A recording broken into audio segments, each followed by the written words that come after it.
નમસ્કાર દર્શક મિત્રો, હું છું આશ્લેષા પટેલ અને આપ જોઈ રહ્યા છો અરવલ્લી ન્યૂઝ। ઉત્તરાયણનો તહેવાર પૂરો થયા પછી આકાશ ભલે ખાલી થઈ જાય પણ પાછળ રહી ગયેલા દોરીના ગૂંચડા, મકાન, તાર અને ઝાડ પર લટકતા કાચા પાયેલા દોરા તેમજ ચાઇનીઝ દોરી અબોલા પક્ષીઓ અને નિર્દોષ વાહન ચાલકો માટે મોતનો ફાંસો બની જતા હોય છે।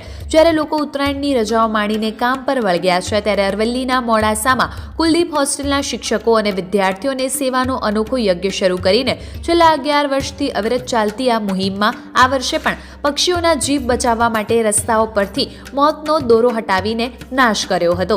મોડાસાના ડીપ વિસ્તારમાં આવેલી કુલદીપ હોસ્ટેલના સંચાલકો અને વિદ્યાર્થીઓએ સામાજિક જવાબદારીનું ઉત્તમ ઉદાહરણ પૂરું પાડ્યું છે। ઉત્તરાયણ પછીના રવિવારે જ્યારે રજાનો માહોલ હોય છે ત્યારે સંચાલક શૈલેષભાઈ, અલ્પેશભાઈ, વિક્રમભાઈ અને પરેશભાઈના માર્ગદર્શન હેઠળ 70થી વધુ વિદ્યાર્થીઓએ 10 અલગ અલગ ટીમો બનાવીને મોડાસાના ડીપ વિસ્તારની મુખ્ય સોસાયટીઓ જેવી કે માજુમ, દેવભૂમિ, અલંકાર, મારવાડીવાસ, શિવમ, ગોવર્ધન, જલદીપ, જલધારા, પારસ અને સોપાન સોસાયટીના ખૂણે ખૂણે ફરીને ઝાડ અને તાર પર લટકતા દોરા એકઠા કર્યા હતા। સંચાલકો અને વિદ્યાર્થીઓની મહેનત બાદ કુલ 42 કિલો જેટલો જીવલેણ દોરો એકઠો કરી તેને સુરક્ષિત રીતે નાશ કરવામાં આવ્યો હતો। હોસ્ટેલના સંચાલકોએ જણાવ્યું હતું કે અમારો ઉદ્દેશ માત્ર તહેવાર ઉજવવાનો નથી પણ તહેવાર પછી કોઈ અબોલ પક્ષી ઘાયલ ન થાય તેની તકેદારી રાખવાનો છે। વિદ્યાર્થીઓમાં સેવાની ભાવના જાગે તે માટે અમે છેલ્લા 11 વર્ષથી આ કાર્ય કરીએ છીએ। કુલદીપ હોસ્ટેલની આ કામગીરી અન્ય સંસ્થાઓ અને યુવા મંડળો માટે પ્રેરણારૂપ છે।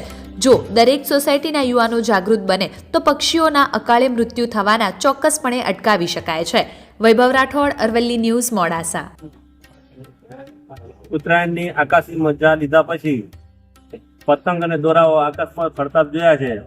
બીજે જ દિવસે જ્યારે પતંગ ને દોરાના વેસ્ટ જે પડ્યો હોય છે એ સોસાયટીઓમાં, ધાબા ઉપર, છાજલીઓ ઉપર, રોડ રસ્તા ઉપર, જાડી ઝંખરાઓમાં એ અમારી કુલદીપ હોસ્ટેલના છેલ્લા 11 વર્ષથી ટીમો બનાવીને, મોટી મોટી 10 ટીમો બનાવીને સોસાયટીઓમાં અલગ અલગ ફરીને, એટલે કે દીપ વિસ્તારની માજુદ સોસાયટી, અલંકાર સોસાયટી, શિવમ, ગોવર્ધન, જલધારા, જલદીપ, સોપાન, પારસ, મોટી સોસાયટીઓ દરેક કરીને આ દોરાઓનું કલેક્શન કરેલું છે, જે અમે વજન કરતા 42 કિલો વજન દેખાય છે।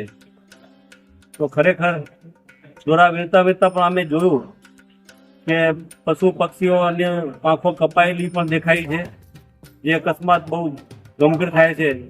તો આવા દોરા બધા ભેગા થઈને વેરી લઈએ તો આવા પક્ષીઓની પાંખો કપાતા આપણે બચાવી શકીએ। જે અમારા કુલદીપ હોસ્ટેલના વિદ્યાર્થીઓ છેલ્લા 11 વર્ષ સેવા કાર્ય કર્યું છે એ અમે સાથે મળીને કામ કરીએ છીએ।